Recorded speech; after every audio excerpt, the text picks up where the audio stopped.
예, 여러분 반갑습니다. 금방 소개받은 이철우 변호사라고 합니다. 예, 오늘 제가 여러분들에게 설명을 드릴 것은 우리가 쉽게 김영란법이라고 하죠. 대법관 지내신 김영란 대법관님께서, 전 대법관님께서 여기에 대한 처음에 발의를 하시고 또 처음에 법안을 만들었기 때문에 예, 그렇게 우리가 일명 명명하고 있는데 정식적인 명칭은 부정청탁 및 금품 등 수수의 금지에 관한 법률입니다. 그래서 사실 이게 지금 아마 우리나라 법률 중에서는 가장 사회적으로 핫 이슈가 돼 있는 거거든요. 그래서 안에 내용을 보면은 뭐 처벌이 아주 강하다든지 뭐 아주 큰 그것은 아닌데 우리 생활에 굉장히 좀 밀접한 아주 사소한 금액이지만 우리 생활에 굉장히 밀접하고 특히 비즈니스 함에 있어서 굉장히 큰 영향을 미칠 수 있는 그런 법이기 때문에 사회적으로 굉장히 많은 지금 핫 이슈가 돼 있고 또 논란이 많이 되고 있는 것 같습니다.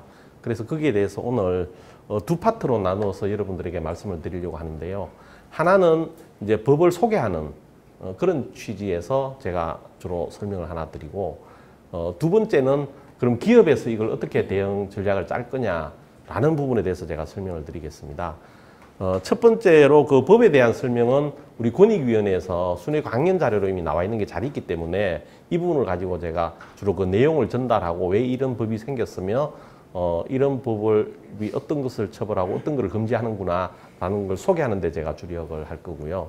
두 번째, 기업에서 그럼 어떻게 할 거냐는 부분에 대해서는 사실은 정해진 게 없습니다. 그 부분은 앞으로 우리가 이제 연구를 해야 될 부분이거든요. 그래서 최근에 많은 곳에서 이제 이런 김영란법에 대한 강의 같은 걸 했지만 실제로 들어가 보니까 애매한 경우도 굉장히 많고요.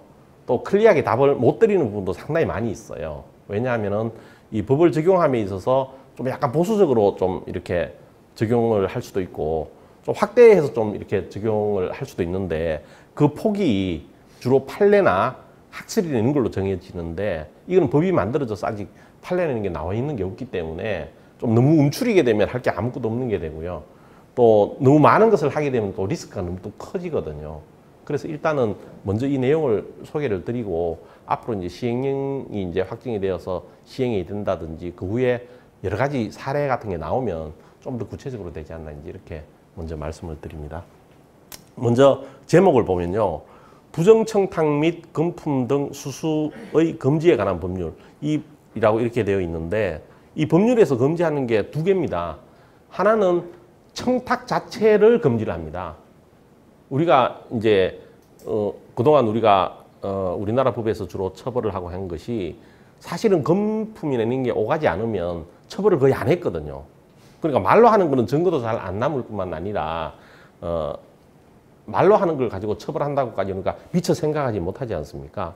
그런데 사실은 우리가 여러 가지 휴대폰 기능의 강화나 또 어디 전화를 하게 되면은 이제 이걸 자동 녹취되는 이런 시스템들이 많아서 최근에 우리가 신문에 내는 걸 보면은 단순히 말로만 한 것만으로도 처벌하는 경우가 굉장히 많이 늘어났어요.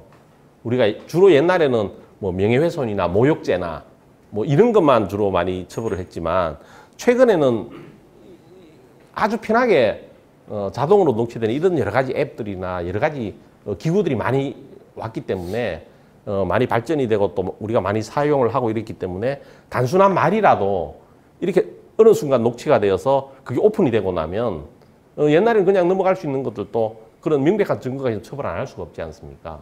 그래서 이 부분도 굉장히 좀 현실적으로도 굉장히 문제가 될 수 있는 거죠.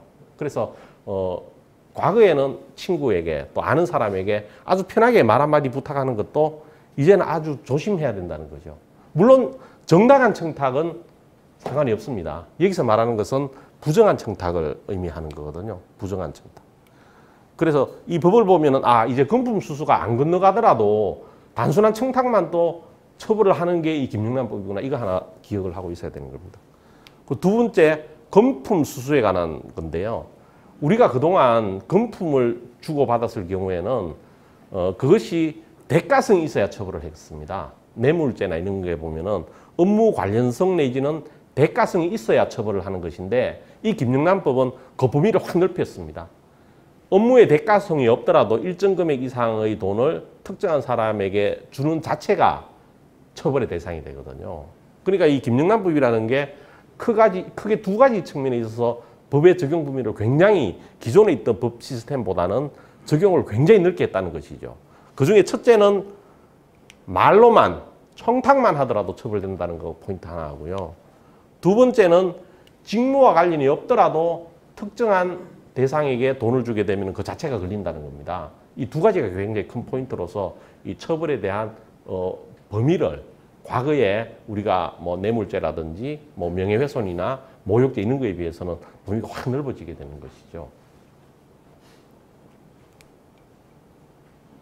그래서 그 내용은 기본적으로 청탁금지법이 제정이 왜 됐느냐, 또 청탁금지법 제정의 의의, 그리고 청탁금지법의 주요 내용, 이 내용으로 순서대로 설명을 해드리겠습니다. 먼저 청탁금지법이 제정된 배경은요, 공직사회에 대한 국민의 신뢰를 제고하겠다는 것입니다. 여기서 아주 재미있는 게요, 일반 국민들에게 물어봤습니다. 공직사회가 부패했냐? 우리나라 공무원들이 얼마나 부패했냐? 이렇게 물으니까 57.8%가 우리나라 공직사회는 문제가 있다라고 대답을 했습니다. 이 굉장히 높은 퍼센트거든요. 국민의 60%가 10명 중에 6명이 아, 우리 공직사회는 썩었어. 이렇게 인식하고 있다는 것이죠.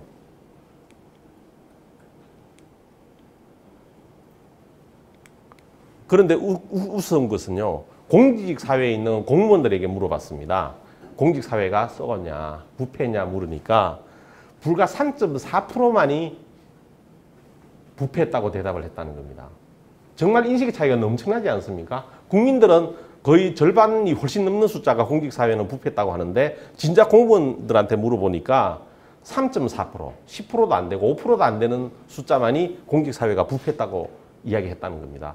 여기서 우리가 아주 쉽게 예단을 할 수 있는 것은요, 결국 공무원들은 어떤 생각을 가지고 있느냐, 내가 골프를 한번 치든 여행을 한번 치든 밥을 같이 한번 먹든 이렇게 어울린다 하더라도 그 정도 가지고 내가 공직 업무를 수행하는데 영향을 안 줘.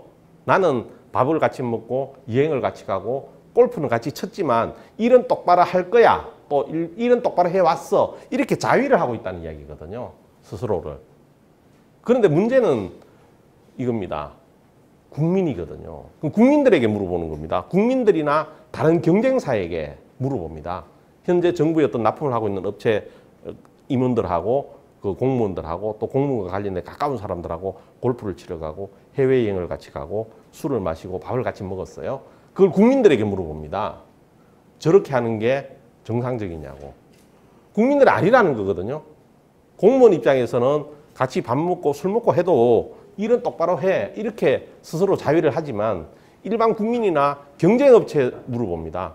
저게 정상이냐고. 국민들은 아니라는 거거든요. 자기들끼리 모여서 무슨 이야기 하는지는 모르지만 우리는 그게 용납이 안 된다는 거거든요.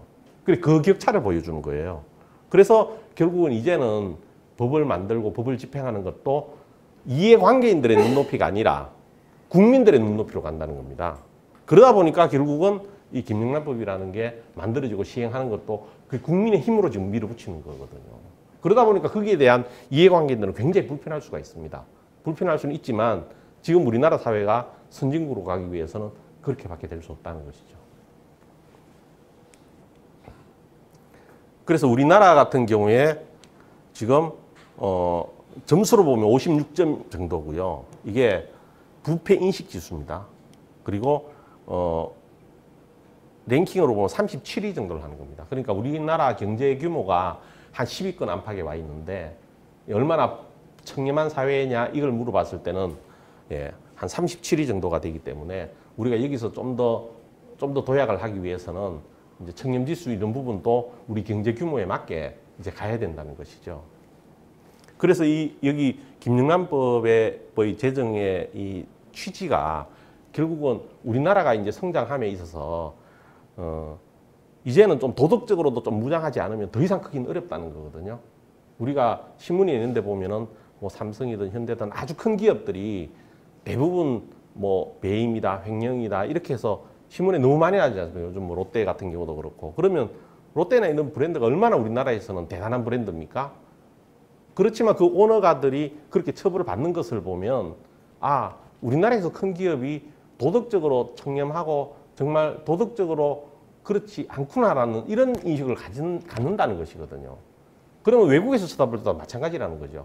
그래서 이제는 우리나라 삼성, 현대, 롯데 이런 아주 큰 기업들도 이제는 도덕적으로 우리가 무장이 잘 됐어.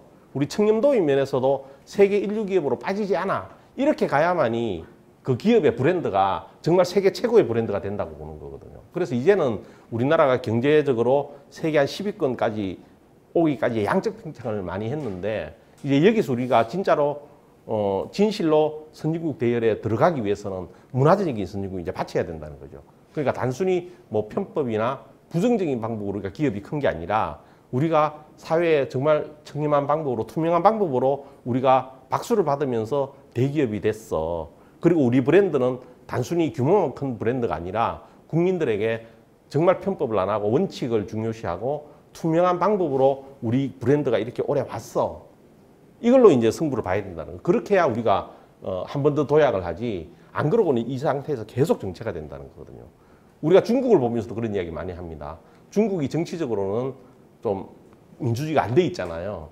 그러다 보니까 경제적으로 크는데도 우리가 한계가 있다고 생각을 하는 거고 경제적으로 확장함에 있어서 여러 가지 부작용이 많이 나오는데 만약에 중국이 더 크려고 하면은 좀 더 민주화가 되면 많이 클 거라고 생각하지 않습니까? 그거하고 똑같은 구조라고 보시면 되거든요. 이제 대기업이나 큰 기업이 국민들에게 부정적인 방법, 편법적인 방법으로 컸다는 이런 이미지를 가지고서는 정말 세계 초일류 기업이 되기가 어렵다는 것이죠. 이제 그런 면에서 이 김영란법이라는 게 우리나라의 문화를 좀 바꾼다. 경제적 규모를 키운다기보다는 우리나라의 문화를 바꾸어서 한 단계 더 올라가는 그런 우리나라 선진 문화를 만든다. 이런 데 포인트가 굉장히 맞춰져 있는 거거든요. 그래서 정부에서도 이게 김영란법을 하면서도 얼마나 많은 고민을 했겠습니까? 그렇지만 여러 가지 어려움과 있겠지만 이게 정착되지 않고는 우리나라는 진짜 선진국이 되고 이 한 단계 더 도약하기 어렵다.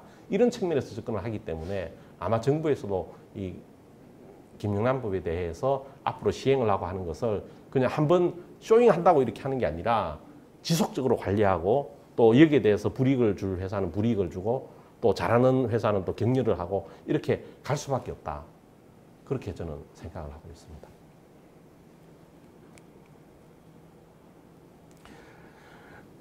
그리고 그 구체적인 내용에 가서도요. 국가 경쟁력이 우리나라가 한 26위 정도 되는데 비정상적인 지금이 뇌물이 있을 가능성 또 공공자금을 함부로 전용을 했다든지 정책 결정의 투명성은 이렇게 많이 떨어지고 있거든요.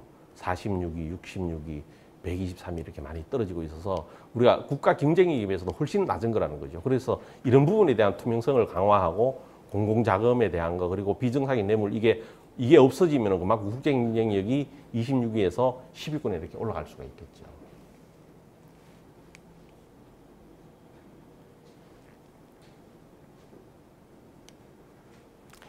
그리고 국가 경쟁력이 29위인데요. 기업의 효율성은 48위, 또 기업의 회계 등 관행을 비교해보면 한 61위 이 정도가 된다는 것이죠.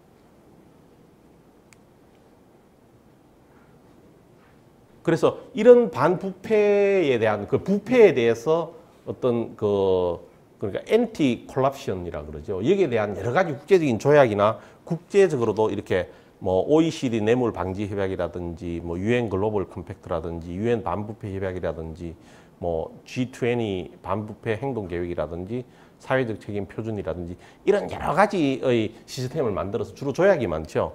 이런 걸 만들어서 우리 국제사회가 좀 더 투명하게 가자. 이런 부분에 대해서도 국제적으로 이렇게 많은 노력을 하고 있기 때문에 우리가 세계 10위 정도의 경제 규모를 가진 나라에서 이런 조약에 동참하지 않을 수가 없다는 것입니다.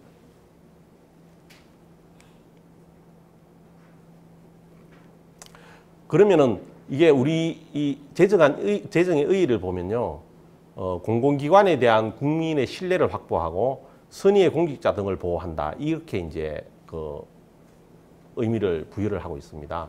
그래서 우리 사회가 좀 연고 온정주의로 인한 청탁이 부정부패의 시작이고 그에게 금품을 수수하더라도 대가성이 없다는 이유로 처벌받지 않아서 국민들이 많이 이제 불신이 많이 증가를 해왔거든요. 이것은 무엇을 의미하는가 하면은 그렇습니다. 우리나라의 경우에는 단일 민족이지 않습니까? 그리고 단일한 언어를 쓰고 단일한 문화를 가지고 있습니다.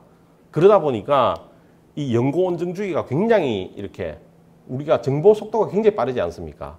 우리나라 사람들 사이에 어떤 하나의 정보나 재미있는 유머나 어떤 뉴스가 있으면 우리나라 사람들 사회에서 전파되는 속도가 굉장히 빠릅니다. 외국에 비해서. 그러다 보니까 우리는 어떻습니까? 문화가 같고 언어가 같고 민족이 똑같으니까 우리가 공무원이나 누굴 만나서 그 사람의 눈빛을 보면 어떻습니까? 그 사람이 뭘 원하는지 알죠? 그 사람이 화가 나 있는지, 그 사람이 뭘 하고 싶어 하는지 이런 느낌이 오잖아요. 그러니까 우리나라 같은 경우는 다른 나라에 비해서 이런 부정부패가 시작될 가능성이 굉장히 높은 겁니다. 우리가 나쁜 짓을 좀 하려고 하더라도 서로 간에 마음이 맞아야 하는 거 아닙니까?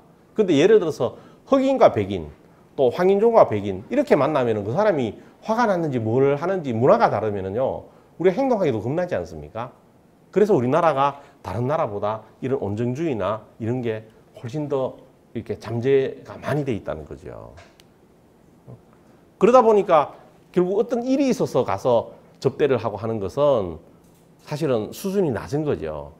어떤 일이 발생하기 전에 미리 평소에 친해놓으면 어떻습니까? 나중에 써먹으려고 이제 하는 거죠. 이런 게 우리나라에서는 굉장히 팽배해 있다는 겁니다. 그러니까 이 사람이 지금은 담당 업무를 하지 않더라도 장래에 그 자리에 갈 가능성이 있는 사람을 미리 관리를 하는 거죠. 그래야 말썽이 안 생기니까. 그러다 보니까 그걸 쳐다보는 국민들은 아니야, 그 사람 지금은 그렇게 하지 않아도 옛날부터 다 자기들 연고 이걸 다 돼 있는 거 아니냐, 이런 의식이 있기 때문에 그만 부정적으로 쳐다보는 거거든요. 그걸 원천적으로 차단하겠다는 겁니다, 이 법에서. 그래서 이 부정청탁 행위 금지를 통해서 부정부패로 이어지는 연결고리를 차단하고 직무 관련성 대가성이 없더라도 제재가 가능하도록 해서 국민의 신뢰를 회복하겠다, 이런 취지거든요. 그러니까 어떻게 보면은 야 정말 살맛 안 나겠네라고 생각할 수도 있습니다. 할 수도 있지만 이게 점점 선진화되고 점점 경쟁이 치열하게 되고 또 국민들 수준이 높여짐에 따라서 거기에 안 맞출 수가 없는 것이죠. 그렇게 되지 않고는 선진화가 안 되는 거거든요. 또 이건 하나의 부가적인 어떤 효과인데요.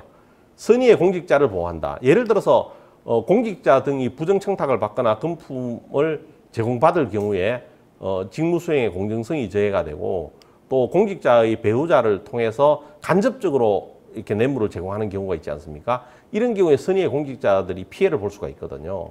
이런 경우에는 공직자들이 어떻게 해라 이걸 법에 정해준다는 거죠. 그러니까 뭐 누가 부탁을 받으면 공직자는 가만히 있지 말고 그동안은 아무런 규정이 없었으니까 누가 와서 뭐 억지로 무슨 이야기를 해도 그 사람 뭐 이쪽에 고발하기도 그렇고 힘들지 않습니까? 그러니까 공무원 입장에서 자기를 보호할 수 있는, 자기 스스로를 프로텍트할 수 있는 그런 시스템을 같이 넣어서 선량 공직자들을 보호해서 공정한 직무 수행을 담보를 하고 또 배우자의 수수 사실을 알았을 경우에는 신고 내지 반환하면 면책되도록 해서 선의의 공직자를 동시에 또 보호를 하고 있는 것입니다. 그럼 적용 대상은요, 크게 두 가지로 볼 수 있는데 하나는 적용 대상의 기관이 있고요, 적용 대상자가 있습니다. 그래서 적용 대상 기관은 헌법기관이나 국가행정기관, 지방자치단체, 시도교육청, 또 공직유관단체 이런 공공기관이 다 포함이 되고요. 그리고 학교, 그리고 언론사 이렇게 포함이 되어 있습니다. 그리고 적용 대상자는 우리가 보통 일반적으로 이야기하는 국가공무원들, 또 공직유관단체 및 공공기관의 장과 임직원, 또 각급 학교의 장과 교직원, 또 학교법인의 임직원, 언론사의 대표자와 임직원이 다 포함이 되고요. 또 공직자의 배우자가 동시에 포함이 됩니다. 그리고 공무수행 사인이라고 하는데요. 이거는 뭔가 하면은 우리가 국방부나 아니면은 여러 가지 뭐 행자부나 이런 데 가면은 위원회가 많이 있지 않습니까? 위원회가 어떤 결정을 하는 위원회, 어떤 뭐 심사를 해서 어떤 결정을 하는 위원회는 여기 다 포함이 되거든요. 이런 사람들은 공무수행사인, 제 같은 경우도 이제 서울중앙법원에 제가 조정위원이란 말이죠. 그럼 그 조정위원으로서 어떤 결정을 할 수 있기 때문에 그 조정과 관련해서는 금품을 수수한다든지 부정한 청탁을 받는다든지 하면 다 문제가 다 되는 겁니다. 그리고 일반인들은요, 일반인들은 돈을 받거나 청탁을 받는 입장은 아니잖아요. 주로 청탁하는 입장에서도 돈을 주거나 청탁하는 입장에서도 일반인들은 그 대상이 되기 때문에 결국은 김영란법은 적용이 다 된다고 보면 됩니다. 일반 국민들에게도 다 전달 그게 되고, 다만 청탁을 받거나 돈을 받는 입장에서는 이 공무원들이나 뭐 공공기관에 있는 임직원이 해당이 되지만, 주는 입장에서는 일반 국민들도 다 해당이 되고요. 국민들도 다 처벌을 받는 것입니다.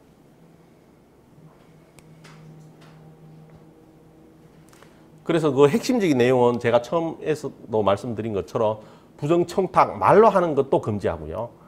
또 금품 수수도 금지하는데 직무와 관련이 없더라도 처벌한다는 게 굉장히 중요한 포인트입니다.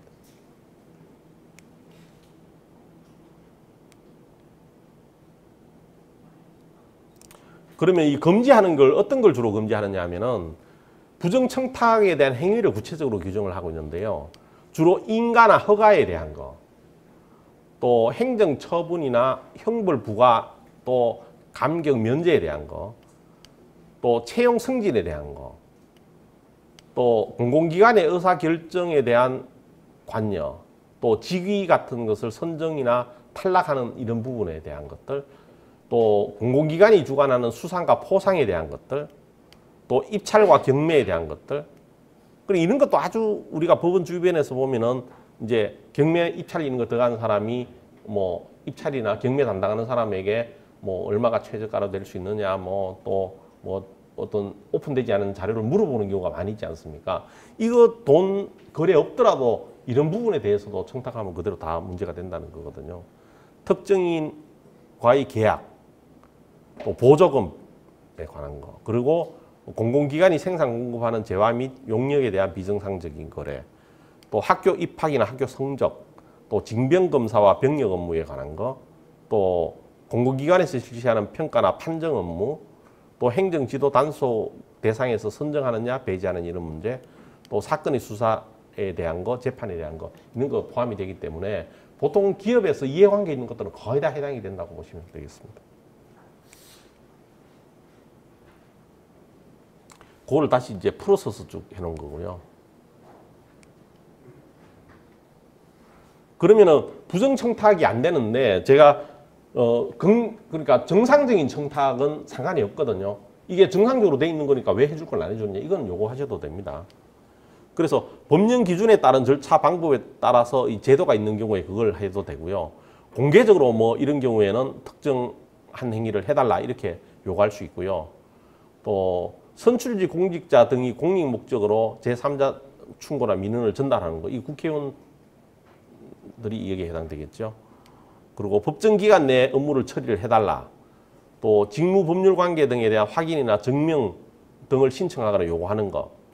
또 질의 상담을 통해서 법령이나 제도 등의 설명이나 해석을 요구하고, 이런 것들은 상관이 없는 것이죠. 그 외에 이걸로 언급하지 않더라도 기타 사회 상규에 위배되지 않는 행위, 그러니까 우리가 일반적으로 봤을 때 이거는 충분히 정당하고 절대 부끄러운 게 아니다, 이런 느낌이 드는 것들은 청탁을 해도 상관이 없습니다. 주로 이제 부정한 청탁이라는 거는 특징이 뭡니까? 은밀하게 이루어지는 거죠. 사람들을 예를 들어서 담당 공무원들이나 이 사람 다 모아놓고 우리 입장이 이러니까 이렇게 해주세요, 이런 관계 없습니다. 문제는 이제 1대1의 관계나 아는 사람을 끼우거나 이렇게 해서 관계되는 게 문제가 되는 거죠. 그래서 부정한 청탁이라는 것은 대부분이 은밀하게 이루어지는 것이죠.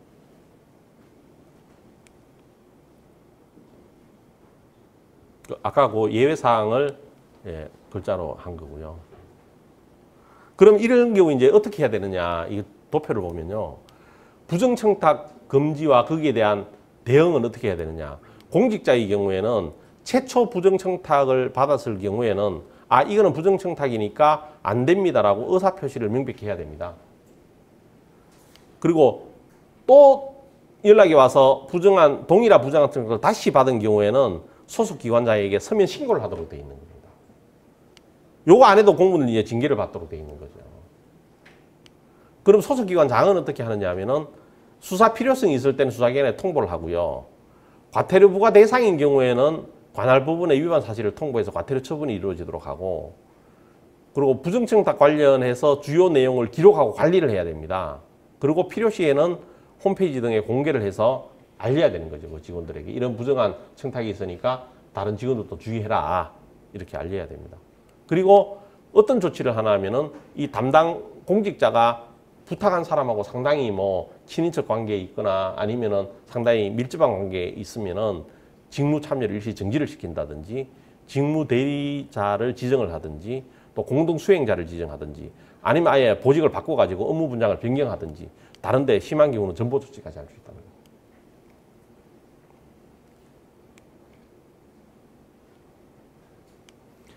자, 부정청탁을 하는데요.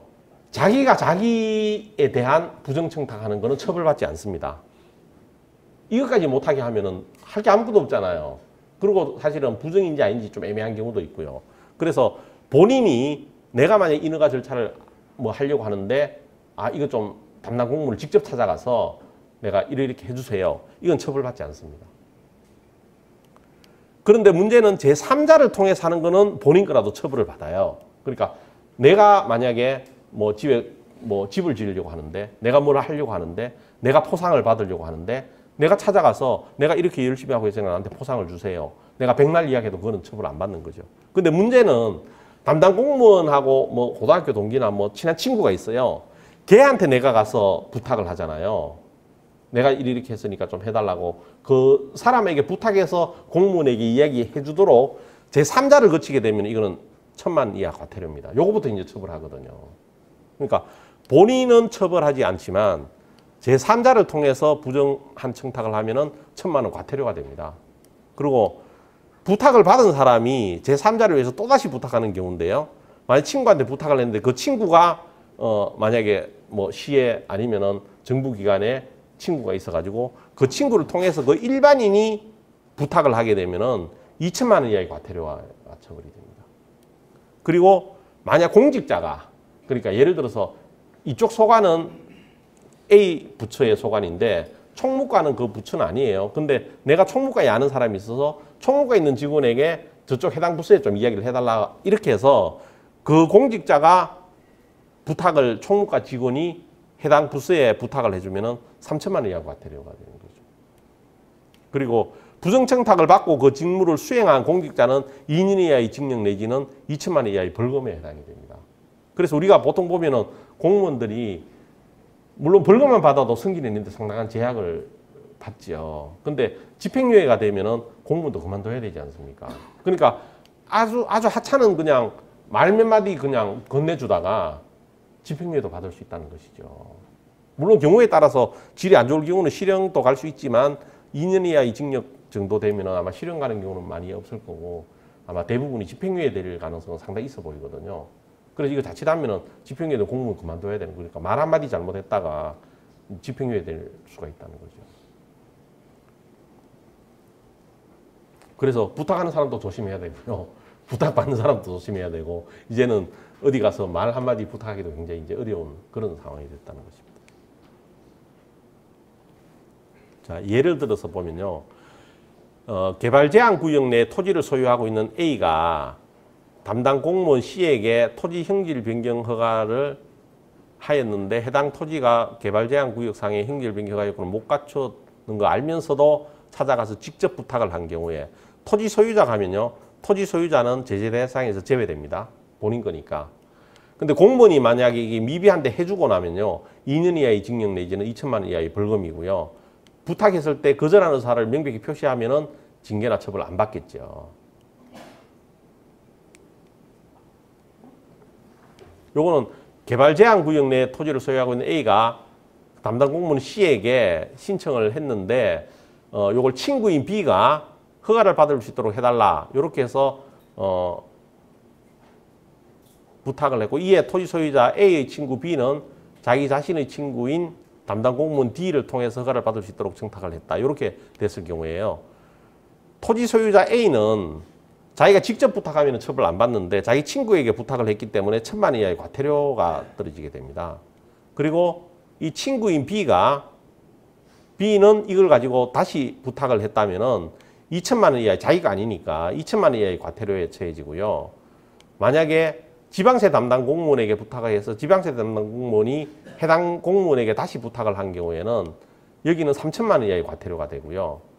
마지막에 최종적으로 담당하는 공무원은 거절하는 의사표시를 명백한 경우에는 처벌 대상에서 제외되지만 만약에 이것을 부탁을 들어줬을 경우에는 2년 이하의 징역 또는 2천만 원 이하의 벌금이 되는 것입니다.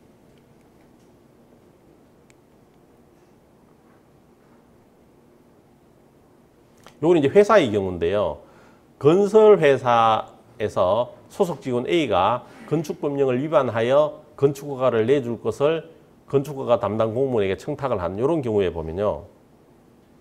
먼저 회사가 있고 직원이 있지 않습니까?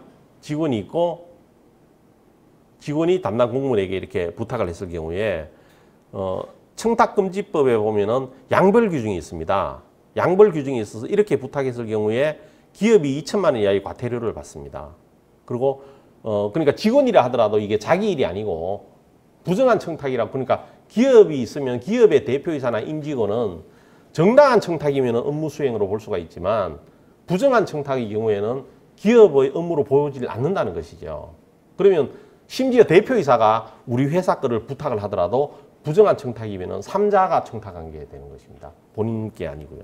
그래서 3자를 위해서 부정한 청탁을 한 일반인은 2천만 원 이하의 과태료를 받는 거고요. 그 직원도. 그리고 회사도 2천만 원 이하의 과태료를 받고 또 담당 직원도 받는 것이죠. 그리고 건축허가 담당 공무원은 거절하는 표시를 명백히 한 경우에는 처벌에서 제외되지만 만약 이걸 받아들여 주게 되면 2년 이하의 징역 내지는 2천만 원 이하의 벌금을 받게 되는 것입니다.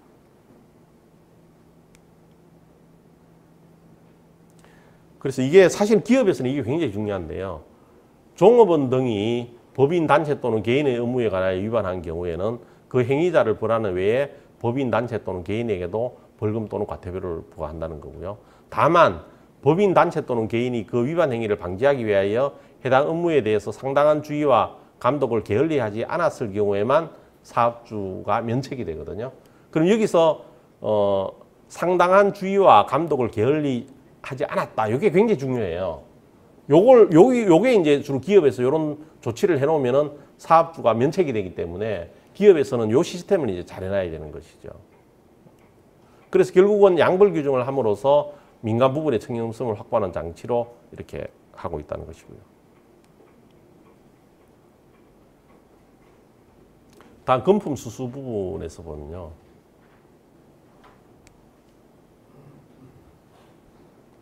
요는 공직자나 배우자 똑같이 해당이 됩니다. 그래서 100만 원 이하의 돈은 받아도 됩니다. 단 직무와 관련이 있는 사람에게 받으면요. 대가성이 없더라도 직무 관련성이 있는 경우에는 수수금액의 2배에서 5배까지의 과태료가 부과가 됩니다. 그리고 1회에 100만 원, 한 회계 연도에 300만 원이 초과되면은 3년 이하의 징역 또는 3천만 원 이하의 벌금에 해당되게 되는 것입니다. 그래서 수수 금지 품목 등을 공직자 등에게 제공한 자도 공직자와 또 동일한 수준으로 제재를 받습니다. 그러니까 돈을 주게 되면은 준 사람도 이제 이렇게 처벌을 받고 받는 사람도 똑같이 처벌을 받습니다. 우리가 보통 그 뇌물죄의 경우에 보면은 돈 준 사람은 받은 사람보다 좀 경하게 처벌을 하잖아요. 일반적으로 돈 받은 사람이 이제 형이 아주 높고 하는데 이거는 양쪽 다 동일한 정도의 처벌을 하고 있습니다.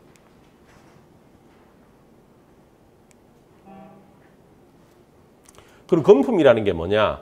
금전, 유가증권, 부동산, 물품, 숙박권, 회원권, 입장권, 할인권, 초대권, 관람권. 그러니까 꼭 돈을 안 주더라도 재산적 가치가 있는 것은 다 해당이 됩니다. 그리고 음식물, 주류, 골프, 뭐 교통, 숙박에 대한 편의 제공, 또 채무 면제, 취업의 기회를 제공하고 또 이권을 부여하고 그 밖에 유형무형적 경제적 이익도 다 포함이 되고 심지어 성매매 해주는 것도 당연히 포함됩니다.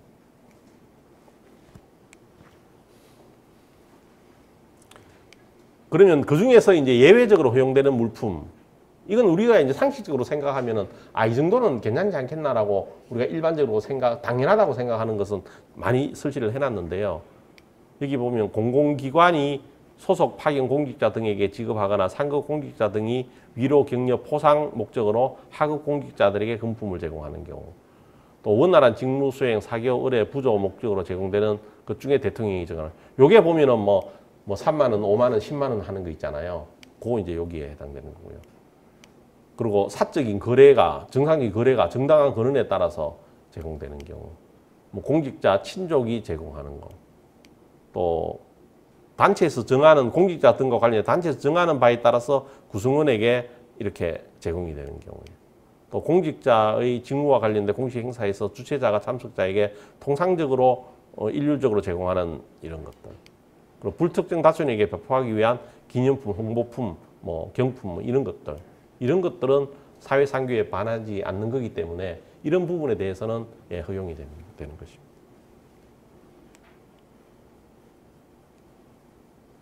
그리고 금품 수수라는 현상이 일어났을 때 어떻게 해야 되느냐 하면 금품 수수 금지 금품을 받거나 제공의 약속 표시를 받은 경우에는 또 배우자가 그 돈을 받은 사실을 안 경우에는 소속 기관장에게 지체 없이 신고를 해야 됩니다. 그러니까 앞에 말로 한 경우는 처음에는 한번 거절을 하고 두 번째 부탁을 했을 때 서면회가 신고를 해야 되지 않습니까?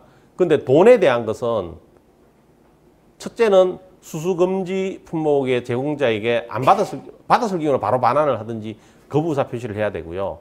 받은 금품 등이 뭐 부패 우려가 있거나 변질 우려가 있는 경우에는 소속기관장에게 인도를 해야 됩니다. 그리고 지체 없이 신고를 해야 되겠죠. 그래서 이거는 한 번 뭐 거절하고 두 번째 하고 이게 아니고요. 금품에 대한 것은 바로 신고를 해야 되는 거죠. 소속기관장은 만약에 이 보고를 받게 되면은 수수금지 품목에 대해서는 반환, 인도 또는 거부사 표시를 요구하라 이렇게 지시를 해야 되고요. 수사 필요성이 있는 경우에는 수사기관에 통보를 해야 되고 과태료 부과 대상인 경우에는 관할 법원에 위반 사실을 통보하도록 이렇게 돼 있고요. 여기도 마찬가지로 직무 참여를 정지시키거나 또 대리자를 지정하거나 공동수행자를 지정하거나 사무 분장을 바꾸거나 전보를 하거나 이런 조치를 해야 되는 것입니다.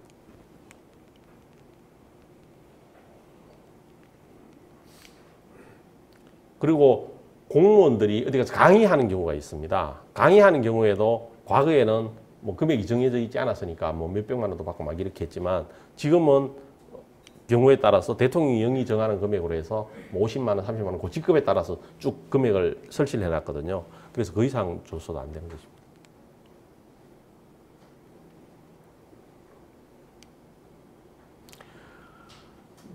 시청의 지방세 담당 공무원 A가 평소 친분이 있는 세무사 B로부터 작년 3월부터 12월까지 합계 350만 원 상당의 금품을 받은 경우에 세무사 B는 공무원 A가 근무하는 시청에서 관련 업무를 한 적도 없고 향후에 그런 계획도 없으며 어떠한 청탁도 안 했더라도 이게 3월부터 12월까지 350만 원을 받았으면은 한 회기 연도에 300만 원이 넘었기 때문에 세무사도 3년 이하의 징역 또는 3천만 원 이하의 벌금이고요. 담당 공무원도 3년 이하의 징역 또는 3천만 원 이하의 벌금에 해당된다는 것입니다. 또 공공기관의 과장 A와 해당 공공기관의 서울사무소장 B는 관련 업무를 하고 있는 회계법인 대표와 함께 식사를 한 다음에 대표가 식사 비용 60만 원을 계산했고 같은 날 AB는 대표 C와 함께 술을 마시고 또 술값으로 300만 원을 계산했다 이렇게 돼 있는데요. 그럼 이런 경우에도 이게 금액은 안 넘었지만 직무와 다 관련이 있는 거잖아요. 그래서 요거는 3년 이하의 징역 또는 3천만 원 이하의 벌금, 공무원도 3년 이하의 징역 또는 3천만 원 이하의 벌금 이렇게 되겠습니다.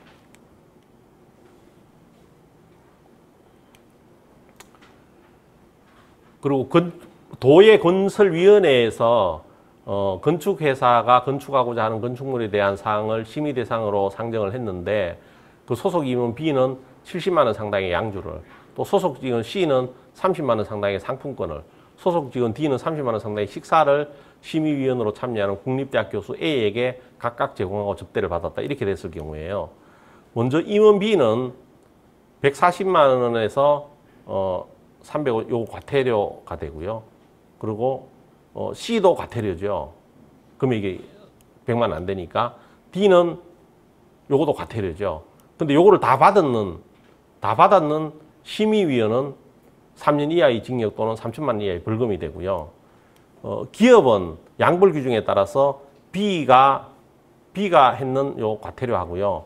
C가 있는 과태료하고 D가 있는 과태료. 그러니까 회사는 요 과태료 3개를 물어야 되는 거고 국립대학교 교수는 요거 다 보태서 금액이 오바가 되니까 3년 이하의 징역 또는 3천만 원 이하의 벌금이 되는 것입니다.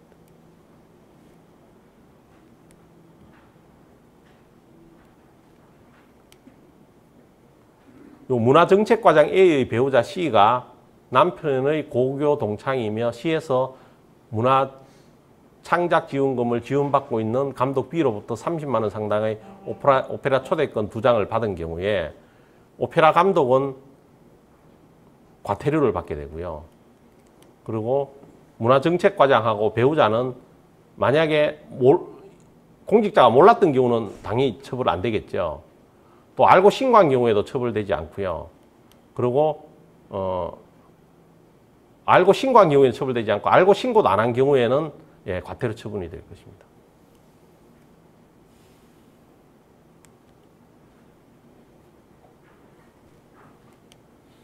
그리고 청탁금지법 위반 사례 발견 시의 신고 처리 과정은요. 먼저 위반 행위자 신고자가 있고요. 신고자가 신고를 하게 되면은 신고 내용에 대해서 조사, 감사 또는 수사를 하게 되고요. 그리고 여기에서 처리를 해서 징계 처분을 하게 되겠죠. 처분 대상자에게. 그리고 그 결과를 신고자에게 통보하도록 이제 이렇게 되어 있습니다.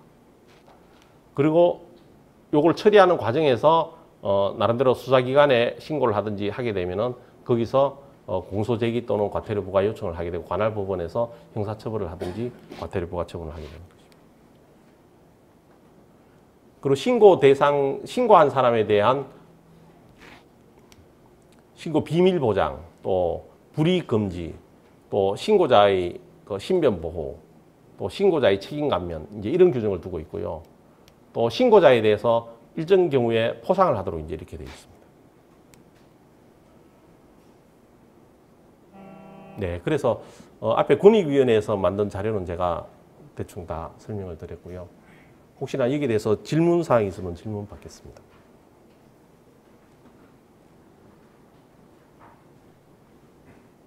상무님 잠깐 한 5분 쉬었다 할까요? 아니면은 바로 할까요? 네. 질문 없으면 다음에 기업 입장에서 설명해 드리겠습니다.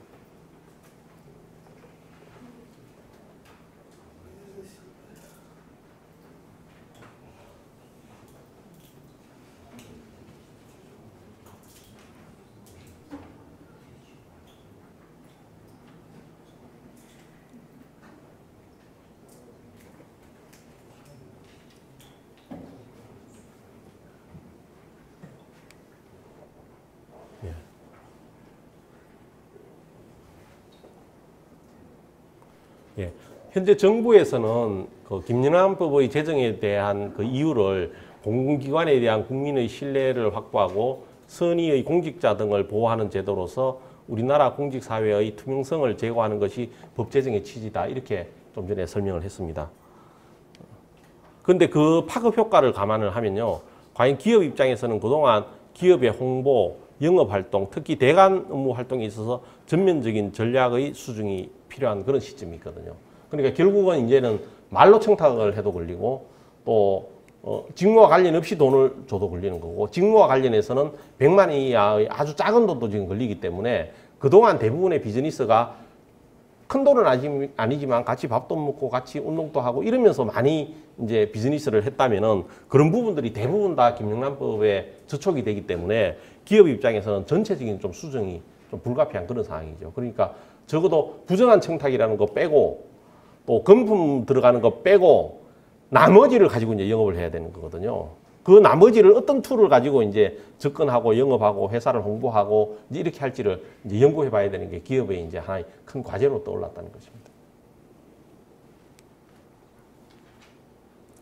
그래서 김영란법의 취지를 감안하면 기업으로서는 김영란법에서 금지하고 있는 부정 청탁이나 금품 수수에 관련된 일체의 행동을 배제하고 그 반면에 김영란법의 취지에 반하지 않는 활동 등을 대폭 강화함으로써 기업의 이미지를 제고하고 경쟁력을 강화시키는 이런 방향으로 원론적으로 이렇게밖에 설명 못 드리는 거죠. 그러면 이걸 그럼 구체적으로 뭐 어떻게 해야 되느냐는 것은 각 기업마다 또 해당되는 접촉해야 되는 대관의 성격에 따라서 나름대로 이걸 많이 연구해서 많이 개발을 해야 될 것입니다. 그게 아마 연구해서 개발해서 우리는 이런 식으로 영업을 하겠다. 이런 전략으로 가겠다고 하면 그걸 가지고 다시 법률적인 검토를 해서 그렇게 하나씩 진행하는 게 낫다고 저는 생각합니다.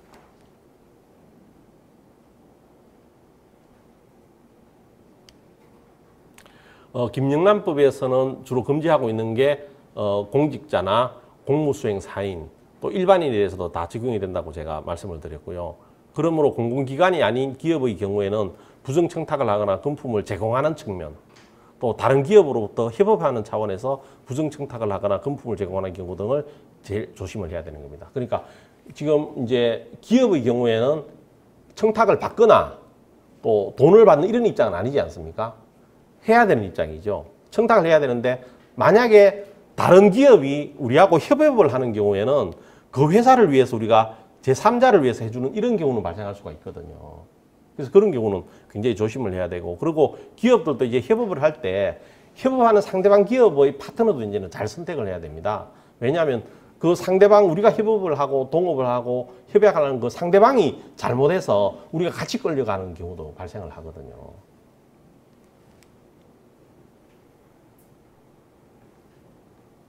이 부분은 제가 앞에 설명드린 내용을 그대로 정리해 놓은 것입니다. 그래서 결국은 여기서 이제 부정청탁이나 금품 수수로 인한 처벌 시는 그 행위를 한 사람이 임직원인 경우에는 그 직원도 양불규정에 따라서 처벌을 하고, 다만 그 기업이 위반 행위를 방지하기 위해서 해당 업무에 관해서 상당한 주의와 감독을 게을리하지 않는 경우에 면책 규정을 두고 있거든요. 그래서 이 규정을 우리가 어떻게 활용하느냐가 기업에서 해야 될 과제인 것이죠.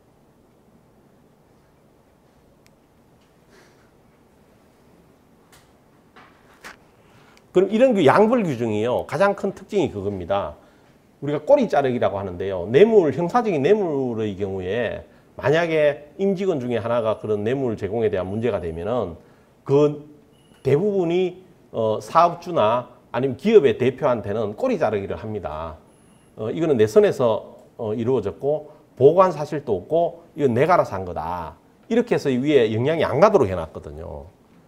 그렇게 보통 하는데, 그걸 막기 위해서 김영란법의 양벌 규정은 가장 큰 특징은, 그러면 기업의 오너나 기업의 대표자가 몰랐다 하더라도 임직원이 잘못한 것은 똑같이 처벌하겠다는 거거든요.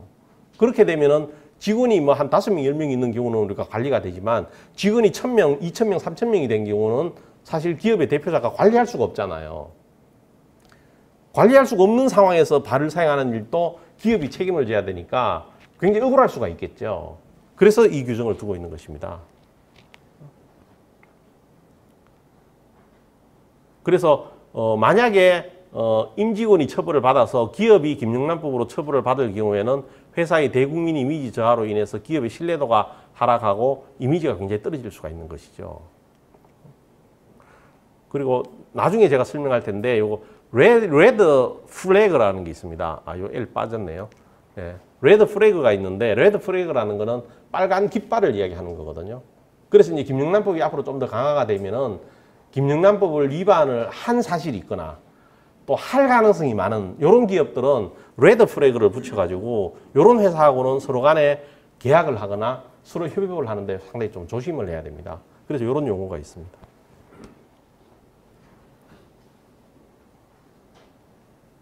그래서 그러면 과연 어느 정도를 주의를 해야 기업에서 상당한 주의와 감독을 했다고 할 수 있느냐. 이 구체적으로 이제 그 기준을 법에서 현재 마련하고 있지는 않습니다.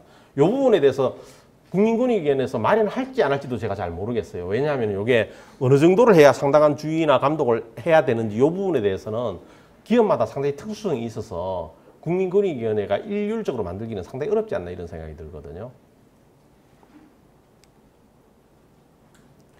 그래서 이런 시스템은 사실은 우리가 김영란법이라는 걸 하고 있지만 이번에 곧 시행을 하려고 하고 있지만 미국이나 영국이나 이런 데 비해서는 우리가 굉장히 3분의 1도 안 하는 거거든요.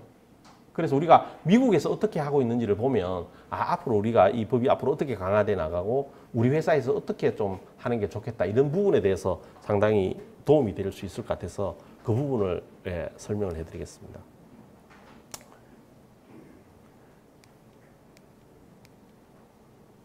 요게 이제 미국의 부패 방지 컴플라이언스라고 해서 엔티 콜랍션 컴플라이언스 이렇게 돼 있는데요. 우리가 영어 옛날에 배울 때 comply with라는 그 수거를 우리가 옛날에 좀 배웠던 기억이 나거든요. 그래서 compliance라는 거는 뜻이 법을 지킨다, 법에 맞게 한다 이런 뜻이거든요. 그러니까 Anti Corruption Compliance라는 것은 부정에 대해서 반대하기 위해서 지켜야 되는 이런 시스템을 보고 Anti Corruption Compliance라고 하고 있습니다. 그 중에서 여러 가지 이렇게 내용이 있는데요. 요 한글로 써놨는 게 요 앞부분이거든요. 요거 하나 설명을 해드리면요. 맨 처음에 강조하는 게 뭔가 하면은 간부 등 상층부로부터 부패에 대해서 용납하지 않겠다는 명백한 약속을 하라는 겁니다. 그러니까 기업이 있으면 기업의 대표자가 아니면 기업의 오너가 직접 나서라는 거거든요. 그러니까 밑에 임직원들이 야 우리는 뭐 이렇게 비즈니스를 부정적으로 하지 말고 뭐 이렇게 투명하게 하자고 아무리 떠들어도 기업 오너가 입을 다물고 있으면 어떻습니까? 뭐 실적을 내라고 하는구나. 좀 이렇게 편법을 하더라도 용서해 주겠지. 그런 생각을 할 수 있지 않습니까? 그래서 결국은 그동안 우리가 많은 회사에서 보면은 누가 회사를 위해서 뭐 뇌물을 제공하거나 무슨 문제가 되었을 때 자기가 처벌받고 왔다 이러면은 교도소 갔다 와서 훈장을 받고 오는 것처럼 와서 그 기업에 또 실세가 되는 이런 경우도 발생할 수가 있었거든요. 그러면은 어떻게 보면 쉽게 이야기해보면 국민들 입장에서 보면은 어떤 깡패 조직하고 비슷하지 않습니까? 깡패 조직도 누가 뭐 사고 치면은 뭐 누구 갔다 오면 별 달고 오면은 그것서 실세가 되는 것처럼 이제 그런 구조로 가서는 안 되겠다는 거거든요. 그걸 방지하려고 하면은 최상층부에서 나서라는 겁니다. 그러니까 대표이사나 기업 오너가 직접 나서서 우리 회사는 앞으로 편법적인 비즈니스 안 해. 김영란법 부정청탁 안 해. 또 금품수수 하지 마. 라는 이야기를 오너나 대표이사가 직접 하라는 겁니다. 그래야 밑에 있는 직원들이 그걸 듣죠. 오너는 가만히 있는데 밑에서 막 법이 만들어졌다고 하더라. 이렇게 되면 어떻습니까? 오히려 이런 리스크를 지고 하는 사람의 힘이 더 강해질 수가 있잖아요. 역설적으로 이야기하면은. 그래서 맨 처음 미국에서 이야기하는 것이 오너가 직접 나서라. 그러면 아마 우리나라도 이제 나중에 종업원이 임직원이 이런 일이 발생했을 때 면책 사유를 하려 하면은 회사에서 아니야. 우리 회사에서는 대표이사부터 시작해서 기업의 최상층부에서 이거 하지 말라고 지속적으로 이야기했어. 이게 필요하다는 것이죠. 그럼 그걸 어떤 식으로 그럼 할 거냐. 예를 들어서 이런 거예요. 뭐 1년에 한두 번 정도 대표이사나 뭐 기업의 오너가 뭐 직원들에게 이메일을 발송을 한다. 뭐 신년 인사라든지 뭐 명절 때 어떤 인사를 할 때 우리 기업에 대한 투명성을 위해서 우리가 이렇게 노력하고 있다. 이런 메시지를 자꾸 주라는 이야기거든요. 그럼 그게 뭐 기업의 홈페이지에도 들어갈 수가 있고요. 또 인사장으로 갈 수도 있고요. 이메일로 갈 수도 있고 여러 형태를 통해서 그걸 하라는 것이죠. 그리고 뭐 회사의 게시판 같은 데 있잖아요. 뭐 표나 포스터 같은 거 붙이는 것도 좋은 방법이고요. 이런 거를 증거로 남겨놔야 나중에 이런 문제가 발생했을 때 우리 회사는 이런 식으로 노력했다고 증거 낼 게 있잖아요. 그리고 명확하고 자세한 윤리 규정 등을 만들어서 전 사원에게 전파하고 습득시킬 것. 그러니까 윤리 규정, 회사의 윤리 규정 같은 것을 별도로 하나 만들어 놓을 필요가 있다는 것이죠. 그리고 조직 내에 컴플라이언스를 수립하고 이행을 책임질 수 있는 담당자를 구비하는 등 회사의 인적 물적 자원을 컴플라이언스를 수립하고 이행에 투입을 시킬 것. 그러면 이제 회사 내에서 우리가 이런 법을 지키고 김영란법 위반 사례를 안 만들기 위해서 조직적으로 어떤 조직을 하고 정책은 어떤 걸 정책을 해서 거기에 대해서 어떻게 우리가 실행했는지를 증거를 남겨놓으라는 것이죠. 그리고 회사가 직면하는 위험을 효과적이고 상시적으로 평가하고 이에 맞추어서 컴플라이언스 프로그램을 개선할 것. 이것은 이제 우리가 회사가 매년 하는 프로젝트가 계속 생기지 않습니까? 어떤 경우는 지방자치단체하고 일할 수도 있고 국방부하고 일할 수도 있고 이제 상대가 계속 달라지잖아요. 그렇게 되면 거기에 대해서 발생할 수 있는 리스크는 이런 게 생길 거라고요. 그런 부분에 대해서도 미리 컴플라이언스 프로그램을 만들어서 미리 지침을 주라는 거거든요. 이럴 때는 이렇게 하고 이렇게 하고. 또 전사적이고 항시적인 교육을 통해서 회사의 반부패 컴플라이언스 정책이 철저히 집행되고 확립될 수 있도록 소통할 것. 이건 뭔가 하면요. 이제 뭐 제처럼 외부적인 강사가 와서 한 번씩 이제 이렇게 리마인드를 시켜주는 것도 중요하고요. 또 그게 소통을 해라. 소통해라는 것은 뭐 예를 들어서 기업의 임직원들끼리 뭐 세미나를 하든지 이런 걸 통해서 서로 간에 대화를 통해서 그러면 구체적으로 뭐 이런 경우는 어떻게 하면 좋으냐. 이런 경우는 애매한 경우가 발생할 수가 있잖아요. 이런 부분에 대해서 충분히 소통을 하라는 것입니다. 그리고 회사 구성원들에게 컴플라이언스 개발과 향상 또는 부패 행위 적발을 위한 확실한 유인책을 구비함으로써 동시에 부패 행위자에 대해서는 적절하고 명확한 징계 절차를 구별. 이거 반드시 해놔야 되는 겁니다. 그러니까 예를 들어서 우리나라 회사의 취업 규칙 같은 거 있잖아요. 취업 규칙 안에 김영란법에 위반됐을 경우에는 어떤 제재를 가한다. 이런 걸 갖다가 유형별로 해서 나름대로 가이드라인을 정해 놓으라는 거예요. 그래야 그 취업 규칙을 보고 직원들이 안 할 거잖아요. 그리고 이런 사태가 발생했을 경우에 주변에 그 아는 사람들이 회사에나 이런 데 보고할 수 있도록, 그래서 방지할 수 있도록 하는 이런 시스템도 해놓으라는 것이거든요. 그리고 의심되는 부패 행위 적발 시에 보복이나 비밀 유지에 대한 걱정 없이 내부적인 고발이나 보고가 가능하도록 절차와 제도를 구비해야 되고, 내부 고발이 있을 경우에 이를 은폐하지 않고 철저히 효과적인 내부 조사를 통해서 진상 규명을 하고 책임을 물을 수 있는 그런 시스템을 구비하라. 예, 이게 미국에서 주로 요구하는 거거든요. 근데 이거를 다 하면은 너무 많죠. 그래서 제가 보기에는 이 중에서 핵심적인 것들을 나름대로 골라가지고 우리 회사에서 이 정도 하면 어느 정도 수준으로 하면 회사 업무에도 좀 지장이 좀 적고 또 직원들 교육도 되고 또 문제가 발생했을 때 면책도 될 수 있는 그 정도 가이드라인을 나름대로 회사에서 나름대로 연구를 하셔서 예, 그렇게 시행하면 될 것 같습니다. 예, 영국에는 뇌물방지법상의 면책사유라고 있는데요. 이 내용은 좀 전에 제가 말씀드린 그런 내용들을 좀 다른 표현으로 거의 다 해놨어요. 모니터링하고 리뷰하고 커뮤니케이션, 이게 소통이거든요. 그리고 듀딜리전스는 계속 지속적으로 성실성을 가지고 노력하라는 거고요. 리스크 어세스먼트라는 거는 이런 어떤 리스크가 있는지를 발견하고 그걸 평가를 하고 거기에 대한 조치를 하라는 이야기고요. 탑 레벨 커미트먼트, 이거는요. 예, 회사의 대표이사나 오너나 최상위층에서 나서라는 이야기고요. 프로포셔널 프로시디어, 이거는 이렇게 진행하는 거를 좀 비례의 원칙에 따라서 적절하게 잘 진행하라는 거죠. 그래서 요거는 제가 생각을 해본 건데요. 요 정도 하면은 괜찮지 않겠나 하는데 이게 100% 개런티 된 건 아니고요. 제가 한번 생각을 한번 해봤습니다. 그리고 왜냐하면 제가 다른 데 가서 설명하고 하면은 그럼 도대체 회사에서는 뭘 해야 되는데 자꾸 물어보거든요. 근데 그 구체적인 답은 이게 정답일 수도 아닐 수도 있는데요. 제가 봤을 때는 요 정도 하면 되지 않겠나. 요걸 가지고 가서 각 회사마다 조금 더 각색해서 쓰면 되지 않겠나 싶은데요.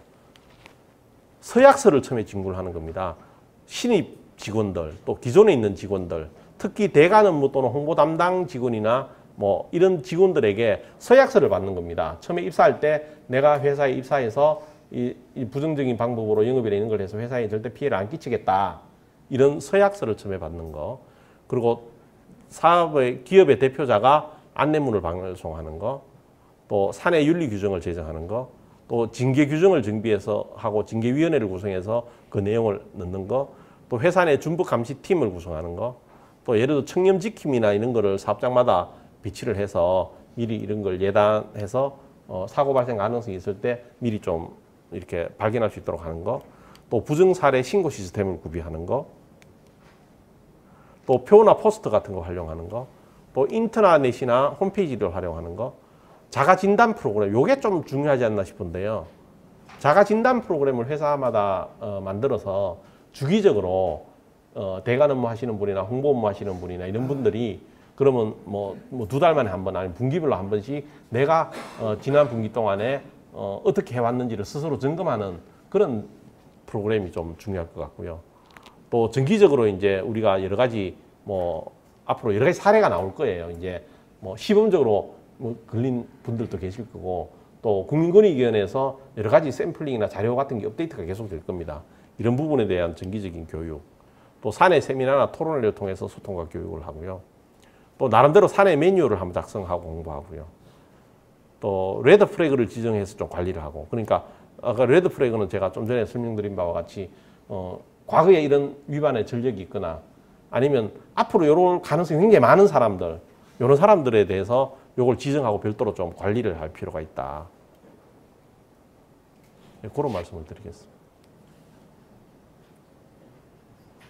예, 그래서 김영란법의 제정 및 시행이 기업을 좀 더 건강하게 하고 정당하게 하고 또 적정한 방법을 통해서 영업하고 홍보함으로써 기업의 이미지를 제고하고 기업의 브랜드 이미지를 강화하여 궁극적으로 기업의 경쟁을 최고 수준으로 유지하는 이걸 목표로 하고 해야 되지 않나 제가 생각이 그렇습니다. 그래서 우리가 미국 같은 데 보면은 이제 브랜드 파워를 굉장히 많이 인정하고 우리가 뭐 100년 된 회사다, 200년 된 회사다 이거를 굉장히 많이 내세우지 않습니까? 그건 결국 무엇을 의미하는가 하면은 미국은 이제 우리나라보다 이제 이런 엔티 콜랍션 컴플라이언스 이런 것도 잘 돼 있지만 또 우리가 민사적으로는 징벌적 손해 배상 이런 게 있거든요. 징벌적 손해배상이라는 것은 어떤 기업이 잘못했을 때 그 소비자가 소송을 한다든지 이렇게 하면은 손해배상액을 판사가 정하는 게 아니고 배심원이 정합니다. 배심원이 정해서 진짜 이 회사가 우리나라에 세계적으로 존재해서는 안 될 만큼 나쁜 짓을 했다고 하면 그 회사의 재산 전액을 때릴 수도 있어요. 손해배상으로.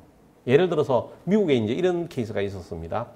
놀이공원이 있었는데 어린애가 놀이공원에 기구를 타다가 떨어져 죽었습니다.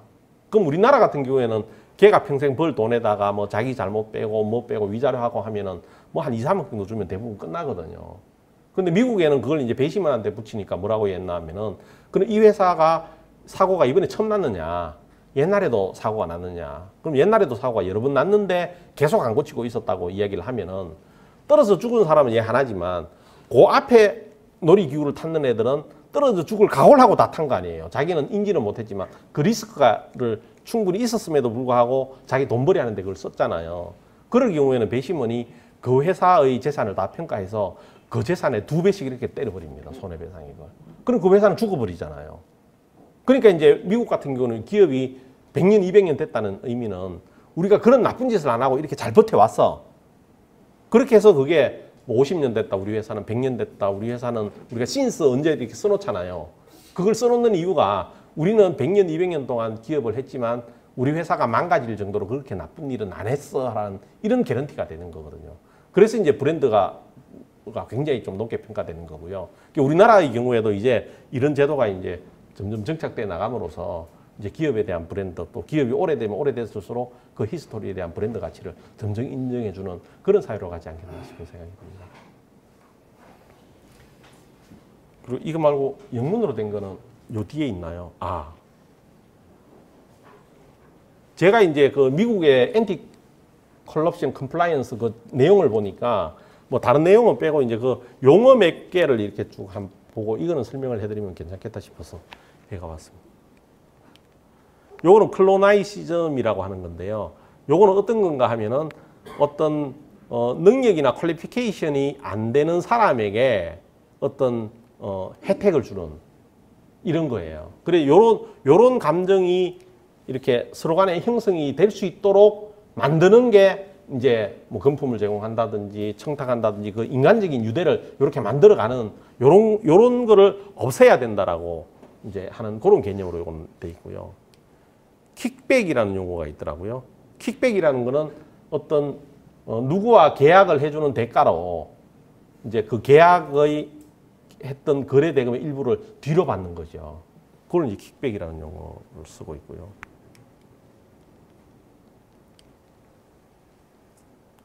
요 블랙리스팅이라고 해서요. 이거는 이제 우리나라도 그렇게 될 가능성이 많아요. 제가 어떤 말씀을 드리려고 하나 하면은 이 양벌 규정이 왜 겁나나 하면요. 이 직원이나 임원이 잘못했어요. 그럼 기업이 처벌을 받잖아요. 그럼 기업이 다음에 국가를 상대로 한 입찰을 들어가거나 계약을 하러 가잖아요. 그러면 불이익을 준다고 보거든요. 아예 경우에 따라서 국가에서 야, 김영란법에 의해서 회사가 처벌받은 회사하고는 국가를 상대로 한 계약하지 마. 이러면 그 회사는 완전히 탈락이 되는 거고요. 만약 점수제로 하는 경우에 그 회사는 몇 프로 감점해. 이렇게 기준이 내부적으로 만들어지면은 그 계약 못 하는 거잖아요. 근데 많은 외국에서는 현재도 시행하고 있거든요. 그러니까 우리나라 건설회사가 외국에 큰 건설 계약하러 가면요. 그 나라에서는 외국의 건설회사들이 와서 입찰을 할 때 자기 나라에서 뇌물죄로 처벌받았거나 이런 경력이 대표회사가 있고 하면은 계약 안 하는 이런 나라들이 꽤 있거든요. 앞으로 우리가 이게 김영란법이 왜 중요하고 왜 교육을 지속적으로 해야 되나 하면 만약에 여기서 어떤 처벌을 받는다든지 하면은 국가를 상대로 하는 계약 몇백억짜리를 못하면 회사가 엄청난 타격을 보잖아요. 그래서 이게 꼭 형사적인 처벌뿐만 아니라 국가를 상대로 앞으로 계약을 하든지 입찰을 하든지 하는데 이게 감점 요소로 작용될 가능성이 다분히 있기 때문에 그런 거거든요. 그래서 이게 굉장히 좀 심각하게 받아들여야 됩니다. 그래서 만약에 여기에 처벌받으면 국가나 그런 데서 블랙리스트를 만든다는 거거든요. 블랙리스트 만들어서 너는 우리 국가하고 계약할 때 이건 감점 내지는 아예 당사자 아예 배제를 해버린단 말이죠. 그러면은 아주 사소한 거잖아요. 어떻게 보면 밥 한 끼 먹고 골프 한 번 치고 여행 갔다 오고 이것 때문에 회사에서 몇백억짜리 계약을 못하는 상황이 발생하면 야단 나는 거죠. 그래서 굉장히 좀 심각하게 받아들여야 됩니다. 요거 블랙메일이라는 용어가 있는데 요거는 뭔가 하면 누군가가 이제 신고자들도 보호하고 한다고 하니까 요 김영란법을 위반한 사례를 아는 사람이 이제 블랙메일을 보내가지고 돈을 요구하는 거죠. 그래서 돈 안 주면은 내가 신고한다. 그래서 요즘 뭐 람파라치라고 신문에도 나더라고요. 예, 그런 용어도 이미 미국에서 이미 이런 용어 다 있는 거예요. 이게 보니까 그게 우리나라에 이제 법이 시행된다고 하니까 막 이제 그런 효과가 나는 거죠. 그 휘슬 블로우라고요. 휘슬 블로우라는 게 뭔가 하면 휘슬이라는 거는 호루라기 분다는 뜻이잖아요. 휘슬 블로우라는 거는 공익 신고자를 의미하는 겁니다. 그래서 주위에 김영란법 위반 사례가 있는 게 있으면 그걸 신고한 사람을 어떻게 보호할 거냐. 이것도 맹 선진국에 다 있는 거거든요. 당연히 보복할 가능성이 있잖아요. 그러니까 이 사람은 프로텍트 해야 되는 거죠. 마지막으로 요 레드 플래그는 제가 아까 설명을 드렸죠. 그러니까 어떤 법을 위반할 일리걸하거나 언에티컬한 비즈니스 컨덕트를 할 요런 가능성이 많은 사람들, 요런 사람들을 미리 리스팅을 해서 예를 들어서 뭐 우리 회사가 다른 회사하고 컨소시엄을 해서 국가를 상대로 한 계약을 해서 같이 공동 연구를 한다든지 이런 걸 할 때 회사들 중에서 요런 일을 상습적으로 하는 사람들 있잖아요. 주로 뭐 마당발 영업을 많이 한다든지 뭐 그런 비용 같은 거를 뭐 비정상적인 비용을 많이 배치를 하자라든지 이런 의견을 많이 내고 뭐 김영란법 위반하는 거, 그 정도는 뭐 괜찮아 해도 돼 이렇게 막 무시하고 나오는 사람들 있잖아요. 그런 사람들을 레드 플래그라고 해서 리스트를 만들어서 관리할 필요가 있다 이제 그런 말씀을 드린 거죠. 그래서 결론적으로는 제가 이제 말씀드리는 게 우리가 지금 나가 보면은 저항이 굉장히 많아요. 신문에도 보면은 김영란법 때문에 영업을 못 하겠다, 또 경제도 죽는다, 막 부정적인 게 많은데 만약 우리가 그런 부정적인 생각을 하게 되면 위반하는 것도 편하게 위반을 하게 되거든요. 근데 그걸로 인해서 앞으로 벌어질 일은 회사가 입찰을 못한다든지 계약을 못한 이런 엄청난 일이 벌어지기 때문에 아주 사소한 것 때문에 엄청난 일이 벌어질 수가 있기 때문에 이 부분을 우리가 좀 긍정적으로 봐야 되는 거죠. 우리가 그만큼 경제적으로 우리가 컸지만 문화적으로 못 컸기 때문에 우리나라가 좀 더 발전하기 위해서는 이제 문화적으로도 좀 클린한 이런 문화로 가야 우리가 좀 더 궁극적으로 좀 더 발전을 할 수 있다. 또 그렇게 해야 이런 법이 좀 더 확대되고 강화돼야 되는데 이런 마음을 우리 스스로가 가지면 이 법에 대해서 긍정적인 생각을 가지니까 위반하는 행동도 우리가 스스로 좀 적게 할 거지 않습니까? 예, 그래서 제가 결론적으로는 이 김영란법에 대해서 좀 더 긍정적인 시각으로 좀 보시고 이걸 좀 마음적으로 받아들여셔야 이런 행동이 잘 나올 수가 있지. 만약 이걸 부정적으로 신문에 일부 나오는 것처럼 부정적으로 하게 되면 계속 그런 행동을 할 가능성이 많고 그런 행동이 어떻게 특히 뭐 시범 케이스나 이런 걸로 인해서 문제가 되고 나면 회사에 큰 피해가 올 수가 있는 거거든요. 예, 그래서 오늘 강의는 이 정도로 하고요. 다른 뭐 질문이나 이런 게 있으면 받겠습니다.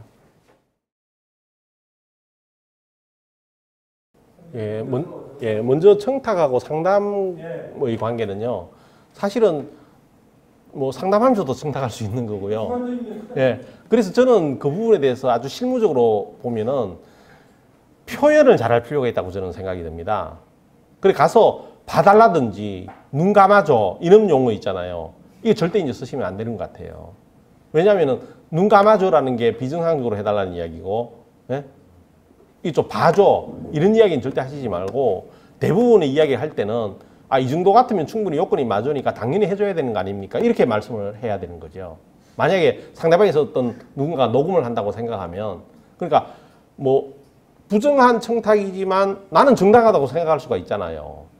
그럼 적어도 이 죄로 처벌을 받으려고 하면 고의범이라 해야 되니까 과실로 인한 건 처벌 안 하잖아요. 그러면 고의범으로 처벌을 해야 되니까 자기 스스로 말을 가서 이야기를 할 때 그런 표현에 대한 연습도 좀 필요하다고 저는 봅니다. 상당히 기술적으로. 그럼 가서 상담을 하더라도 쭉 상담을 다 하고 우리 회사가 이런 걸 했으니까 이 정도 같으면 당연히 법률적으로 해줘야 되는 거 아닙니까? 이렇게 상담도 하고요. 그렇게 요구를 해야 될 것 같아요. 그럼 그걸 누가 뭐 녹취라든지 누가 듣는다든지 하면은 아 무슨 소리냐. 우리는 이런 요건을 갖추면은 당연히 이런 결과가 도출돼야 되기 때문에 정당하게 내가 이야기를 한 거다. 이렇게 될 수 있잖아요. 예, 그러니까 그 모호하는 게 대부분 청탁이라는 건 말이잖아요. 그래서 제가 드리는 말씀이에요. 그러니까 사실상 자기 개인이 그냥 개인 것 때문에 찾아가는 거는 그냥 가만히 두더라도 뭐 교육이나 여기까지 필요 없을 것 같고 특히 기업이나 회사에서 갈 때는 회사 일 때문에 대부분 많이 가잖아요. 그러 갈 때는 좀 말에 대한 표현에 대한 훈련 이런 것도 좀 필요한 것 같아요. 네. 결국 그건 말을 처벌하는 거니까요. 아니요. 그 정도 가지고는 처벌 대상까지는 안 됩니다. 단순히 그걸 아는 사람이 있다. 뭐 아는 사람 있으면 당연히 우리가 사는데 아는 사람이 있을 수 있고 가서 이야기도 할 수 있는 거죠. 또 그 사람들에게 뭐 정상적으로 해달라고 부탁하는 거는 부정한 청탁이 아니거든요. 예, 그래서 그건 상관없을 것 같습니다. 뭐 예를 하나 들면은 이제 제가 이제 뉴욕주 변호사 시험을 칠 때 보면 이제 윤리 과목이 있습니다. 그래서 그 윤리 과목에 보면은 어떤 게 나와 있나 하면은 변호사가 어떤 사건을 하는데 그 담당하는 판사가 있어요. 그러면 이 변호사의 예를 혼사나 어떤 행사, 파티나 또 그 판사가 주관하는 혼사나 어떤 파티나 뭐 상가나 이런데 가는 자체가 처벌받습니다. 자기가 만약 사건이 거기 있으면 우리나라 그냥 가지 않습니까? 여기도 보면 금액을 제한해서 우리는 좀 주도록 돼 있잖아요. 미국 같은 경우에는 사건이 현재 계류되고 있는 상황에서는 그 판사님의 뭐 혼사나 뭐 파티가 있을 때 그 사건 담당했던 변호사가 참여하는 자체가 징계 사유가 되거든요. 그걸 오게 한다든지 초청한다든지 하면은 또 어떤 게 있나 하면은 제3자의 파티에 이 두 사람이 가서 만날 수도 있지 않습니까? 거기서 가서 대화하는 걸 처벌하는 겁니다. 무슨 대화의 내용과 관계없이 인사도 하는 걸 처벌받거든요. 왜냐하면은 그거를 내가 경쟁하는 만약에 내가 그 소송을 하고 있는데 상대방 변호사나 클라이언트가 그걸 보면 용서 안 한다는 거죠. 무슨 이야기 했는지는 모르지만 그만큼 법이 엄하더라고요. 근데 거기에 비해서는 한국은 거의 없는 거잖아요. 가서 후주도 하고 다 하잖아요.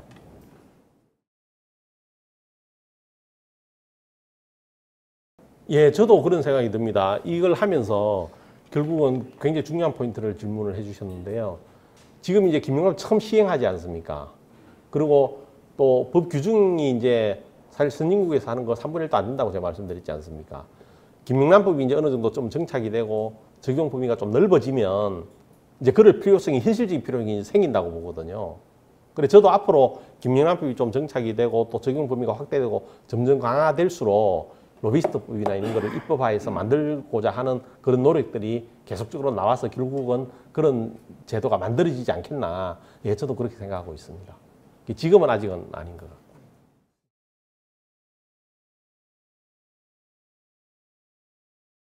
아마 그 정도는요. 제가 법리적으로 보면 넘거든요. 왜냐하면 그 기업과 업무적으로 관련해서 아는 거라면은 기업에서 했다고 볼 수 있지 않습니까?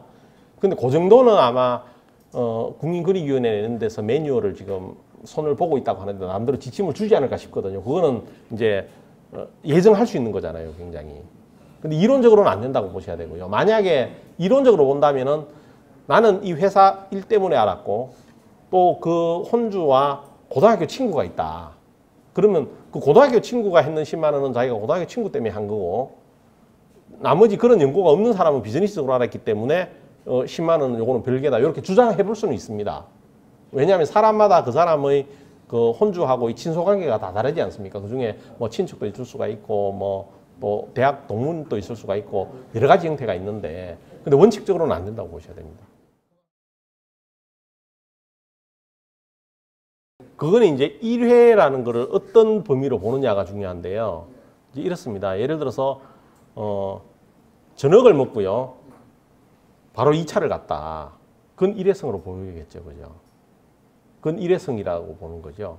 근데 만약에 오늘은 A라는 일로 찾아가서 밥을 먹었는데 한 달 후에 B라는 일로 가서 밥을 먹었다. 이거는 일회성으로 보기 힘들겠죠. 예, 그렇게 판단을 해야 될 것 같습니다.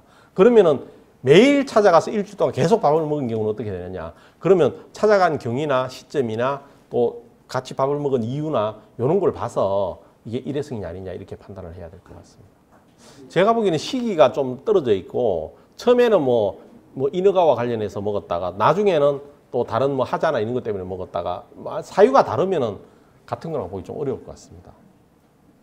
그거는 이제 왜 하게 됐느냐 경위라든지 이런 걸 보고 이랬냐 아니냐 이걸 판단을 해야 될 것 같거든요.